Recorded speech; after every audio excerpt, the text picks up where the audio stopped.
So I decided against using a PowerPoint presentation because of our friend St. Thomas Aquinas here. Much more attractive than anything I could put up on a screen.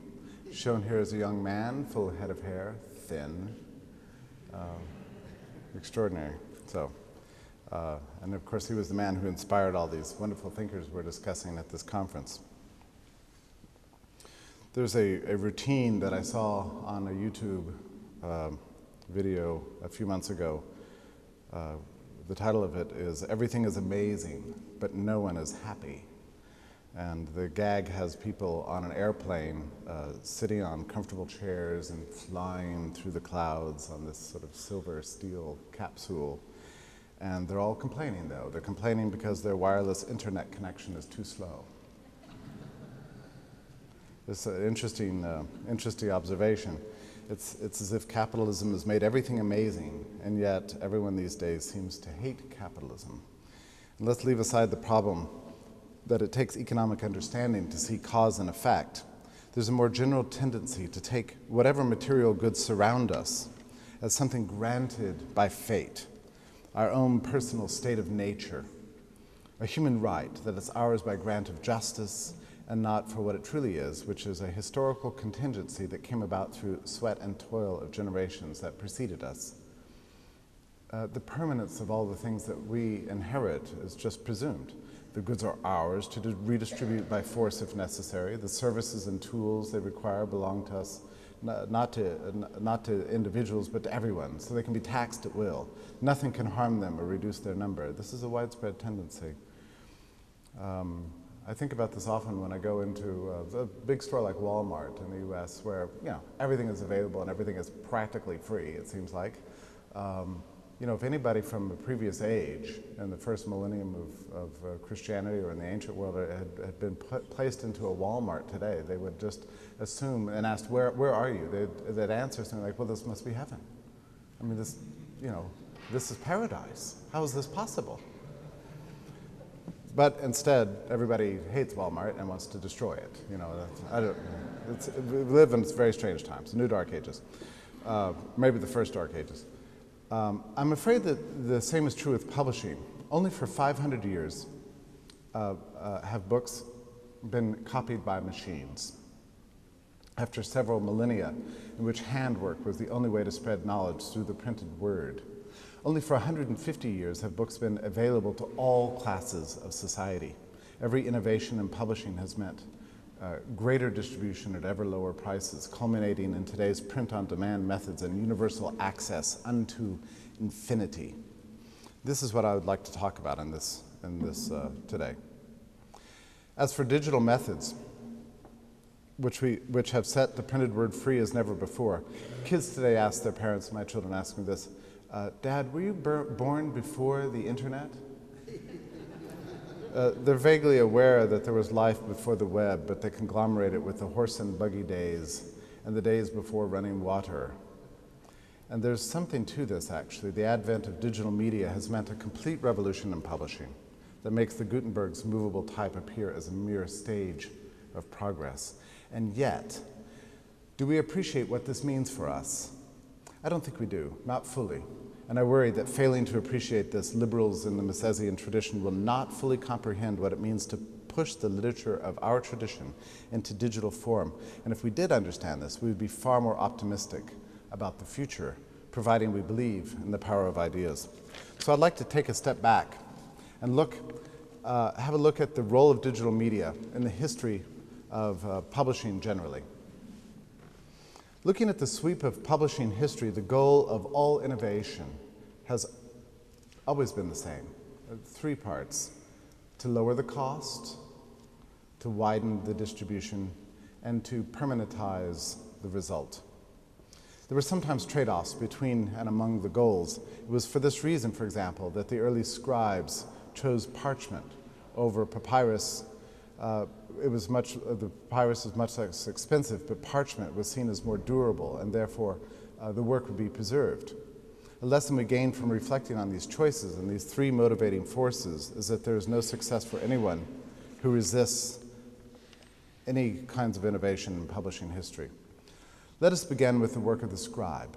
which is largely unchanged from the beginning of recorded history to the middle of the 15th century.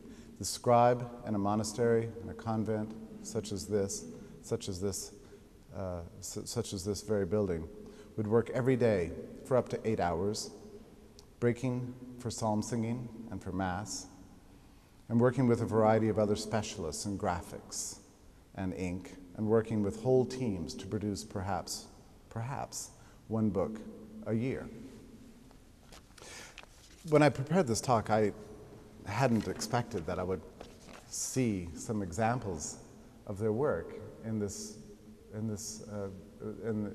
at this convent.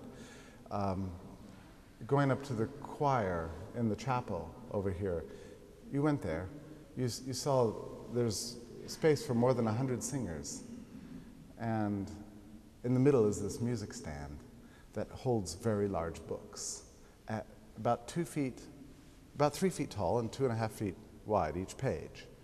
And there were 4 books, and they were the greatest treasures of this place. And you would have to sing from very far back, because you couldn't, it's unimaginable to us, but you couldn't have your own choir book. There could only be one, or at most, 4 in this case. Unbelievable. This is tremendous riches here. And you would have to read from far away. When I first saw it, I thought, well, they must have put the older monks older friars with failing eyesight, closer, and the younger novices would have to sing from 30 feet away or whatever. But then somebody corrected me, no, it'd be exactly the reverse. The older friars wouldn't, of course, need the books at all. They would have had it all memorized. I began to, as I stood there, I began to think about what they would sing. A lot of times they sang about economics, actually. And perhaps that's the connection between monastic life and the invention of economic science. I thought about this beautiful communion chant that they would sing. The text is simile est regnum celorum omni negotiatore quaranti bonus margaritas. And what it says is, well, let me sing it. You want me to hear it? No, sing a few. Simile est regnum celorum omni negotiatori. That's the way it begins. And the text is,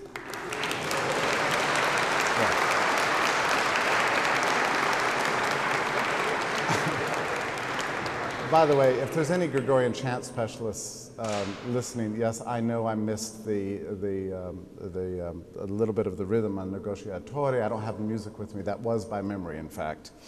The text is, listen to this. The text is, the kingdom of heaven is like unto a merchant. Interesting. A merchant seeking pearls.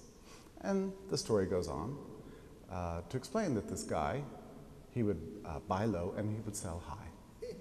That's the story.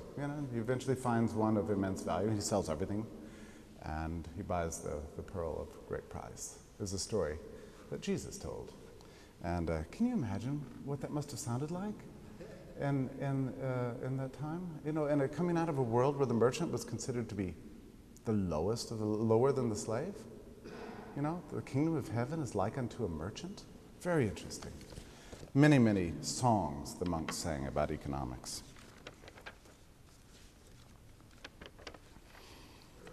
And to this point in history, it might have been easy to believe that the book and all that it represents fell within the economic classification of a scarce good, which is to say, by its nature, it cannot satisfy existing demand. It must be rationed by price, and it is radically finite, only duplicated with time and sweat. It might have been easy to conflate the work that went into making the book, the rarity of the ideas in the book, and the physical properties of the book with the message and the signs of the book itself. And in fact, these are really two different things. And all the progress in the future would work to delineate the difference between what is scarce by its nature, the paper, the binding, the time, versus what is potentially infinite, a non-finite good capable of duplication and those are the ideas and formulations in the book itself. And it was out of this institution of the scribe that the invention of the printing press came, not all at once, but over hundreds of years before movable type. They would use leather and wood cuts and a variety of other techniques. The innovations began with the monasteries, of course. But with commercial printing came the most remarkable thing of all, a phenomenon that took the book out of its scarce state altogether, another step towards its potential of being a completely non-scarce good. That phenomenon is known as the mechanized copy. We can understand this by example to the parable of the loaves and the fishes. An apostle attending a sermon by Jesus had brought only enough food for himself, and when the crowd became hungry, hey, we're going to get lunch around here? Jesus was able to copy this lunch, this one lunch, infinitely, and feed the entire multitude. The Gospels are careful to add that there was enough left over at the end. That's what I mean by infinite copyability. And this is precisely what printing made possible. The work on the ideas and the preparation of the first manuscripts required time and labor on a scale few of us can even imagine today, but once the tools for printing were in place, an approximate copy of the original could be made. Presuming even paper and machines, there was nothing that limited the number of copies that could be made. The text itself was a non-scarce thing. To realize the potential then became the dream of everyone with some idea to spread, whether it was philosophy, music, law, or theology. Movable type appeared with a Gutenberg Psalter in 1457. It was the first book, actually, that had a real date on it, even before the Gutenberg Bible. It seemed that the institution of the scribe would be no more, and monks all over Europe debated what to do. On the one hand, the religious communities had the strongest interest in printing advances, but on the other hand, their ways were very much bound up with the institution of the class of professional scribes, who of course opposed the advance and favored the retention of their services and the high status that came with them. And after the development of printing and then movable type, German abbot Johannes Trithemius exhorted his monks to continue to copy books by hand. He claimed that printing had a shorter life, he was wrong about that, and that the automated printing technique denied monks the discipline associated with hand scribing. And he worried too that the monks would have idle hands if printing became more fashionable. But this didn't last longer than a few decades, and in time, and by the late 15th century, the printing houses were working almost exclusively for monasteries, and monasteries themselves had established printing houses. And far from having taken away the works from the monks, it became obvious that the new tool made their work more efficient, and hence they could produce even more. Their jobs would change, and the value of their lives as workers could be made even more valuable. The works of Trithemius himself on a variety of topics would eventually be printed in many editions. This one abbot later became accused of a man who spread heresy, actually, believed in magic. And, you know, it actually occurred to me, I wonder if he believed in magic because he saw printing and saw the way his books would be copied, which must have seemed like magic at the time. Movable type made an unprecedented explosion. It made possible this unprecedented explosion in literary works. Michael Clampton's 3-volume work on the history of printing technology says that, I'm quoting here, a man born in 1453, the year of the fall of Constantinople, could look back from his 50th year on a lifetime in which about 8 million books had been printed, more perhaps than all the scribes of Europe had produced since Constantine founded his city in AD 336. Isn't that interesting? More than all that whole history in 50 years. Other experts suggest that Gutenberg's commercial innovations led to an increase of book production by a factor of 1,000. About 115 books were attributed to the early movable type printers. About 30,000 editions were attributed to the latter half of the 15th century, which is astonishing by standards of the time. But of course, a blip on the radar screen in our time. After all, if you look at Mises.org data and extrapolating backwards from where we have hard data, we can estimate some 100 million editions of articles and books have flown around the world since 1995.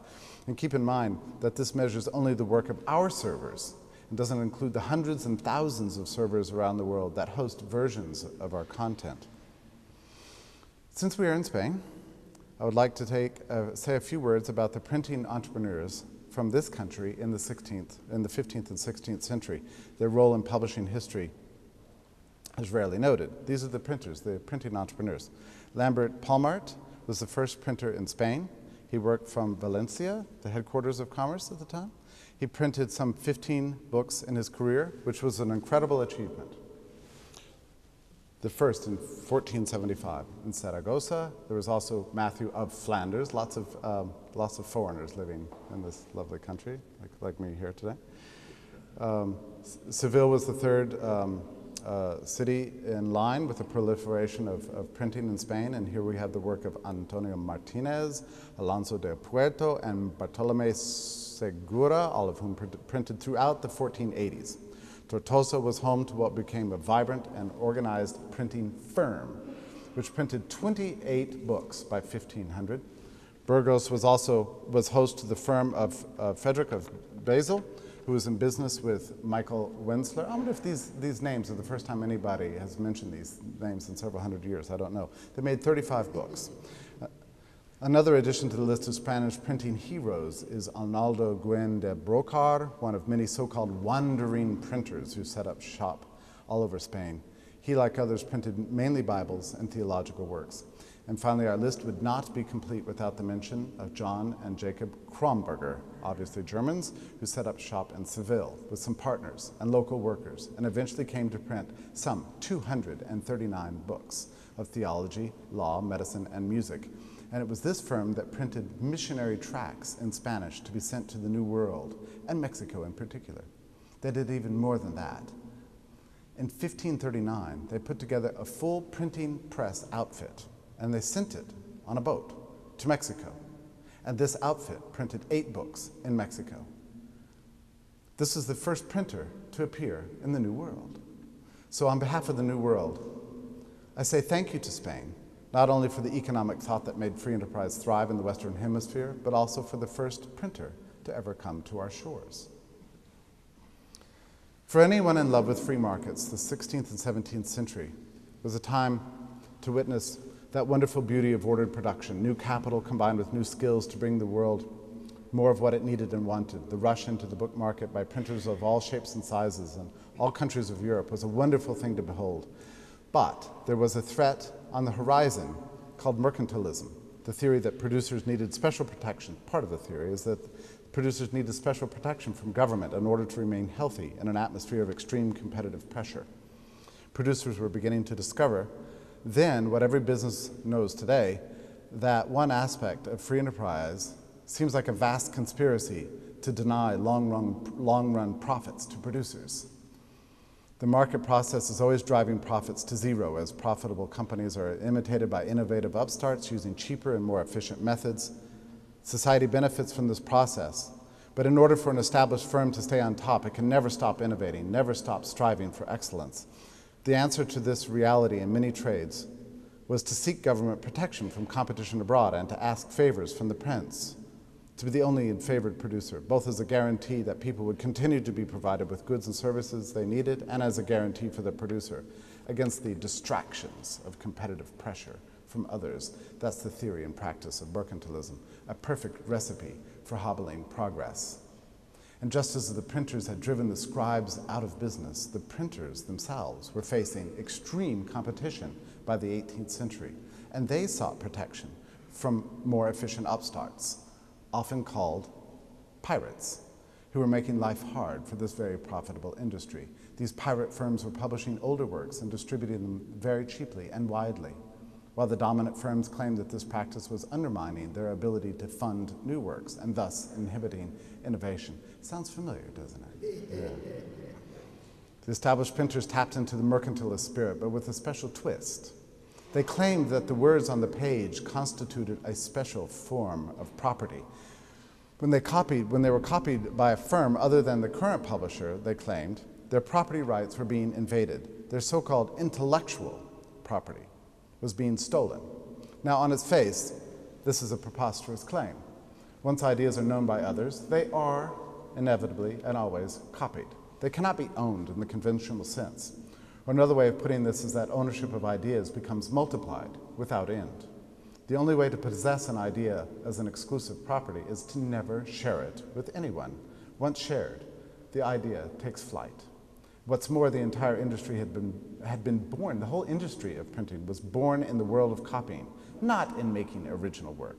Most famously, the most profitable text to publish was the Bible itself, and its most ancient transcriptions and translations. In fact, this had been the driving motivation of the invention of the press in the beginning, just as it had been the driving motivation of the scribes.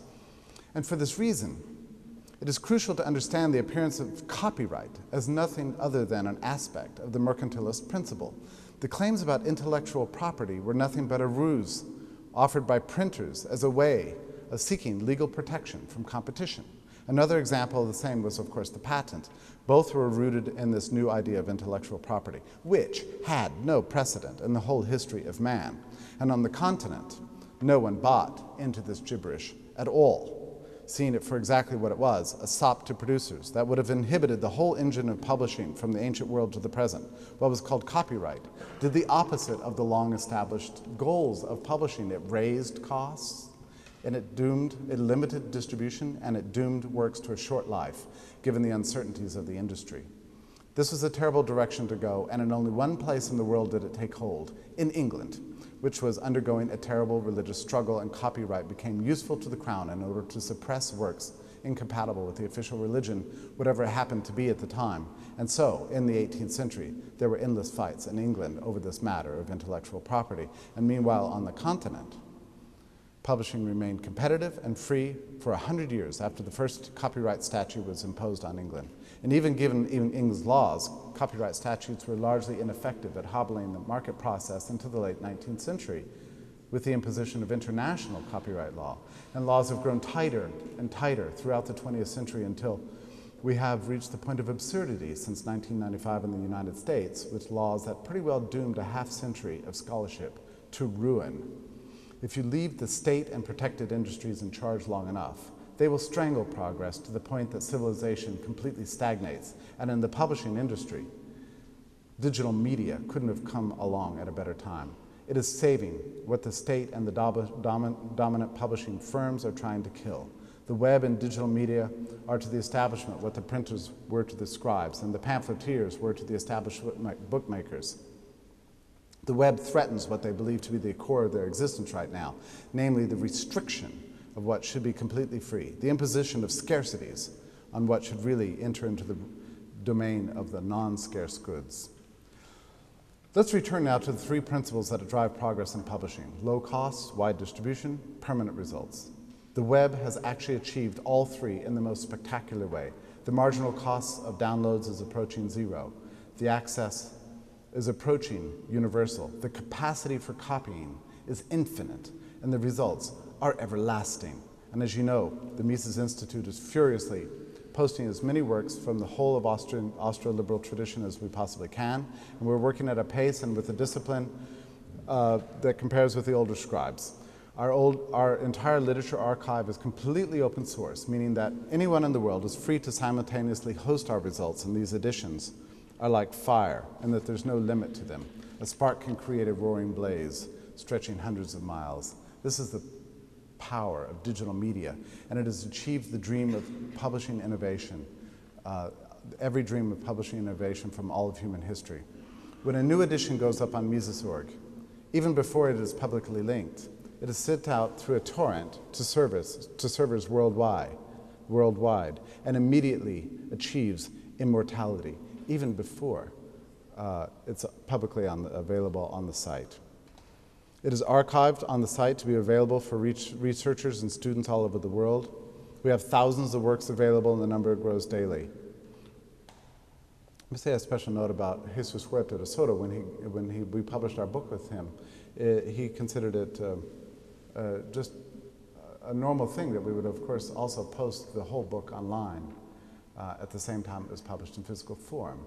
You see, he's a visionary. He understands what most American publishers doesn't understand. He told me just out here in the coffee, he said, you know, what we've found is that when we post the whole book for free online, we sell more copies, which is true. We found the same thing to be true. I don't know is there such a thing as entrepreneurial error? Yes. Many US firms in publishing and European firms don't understand this yet.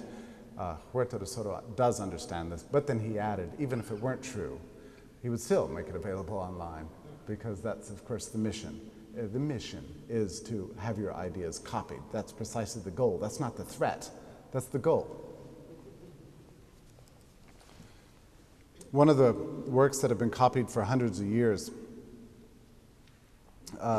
both before and after the printing press, was the Etymologiae by 7th century Spanish Archbishop Saint Isidore of Seville.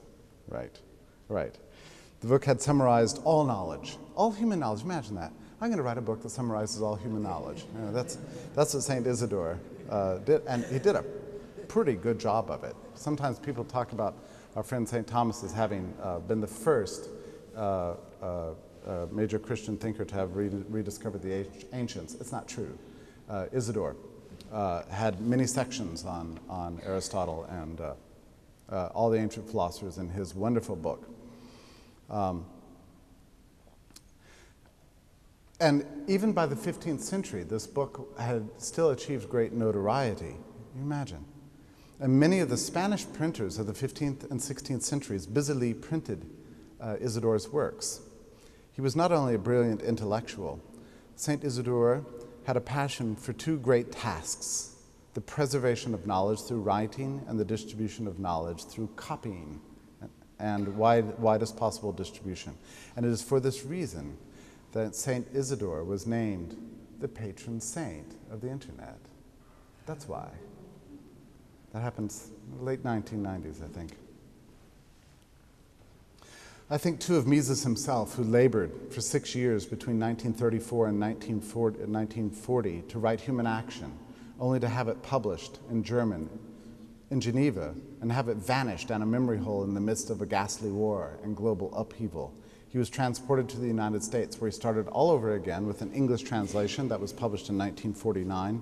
After much internal debate at Yale University Press, it almost wasn't published. It barely got published. They expected low sales. After we became conscious of the power of the web, in the 1990s, Human Action was our first giant project, first in HTML, then we had it for handheld computers. We had every kind of format, PDF. Most recently, we put it up again in EPUB format, so it's a universal digital reader format. And there was already a audio version of Human Action that you could buy, and the Mises Institute tried to get rights to this audio version, but we failed. The company that held it under its wonderful copyright restrictions refused to let us have it. So we commissioned a new reading ourselves, which of course we give away to the world and also sell. That's brand new. It just happened within the last several weeks. The whole of Human Action now in audio. 70 years ago, this work had a very unpromising start. But now, Human Action, Mises' book, is immortal. May we someday say the same of human liberty itself. With Mises.org and its supporters around the world, I do think that this day will someday arrive. Thank you very much.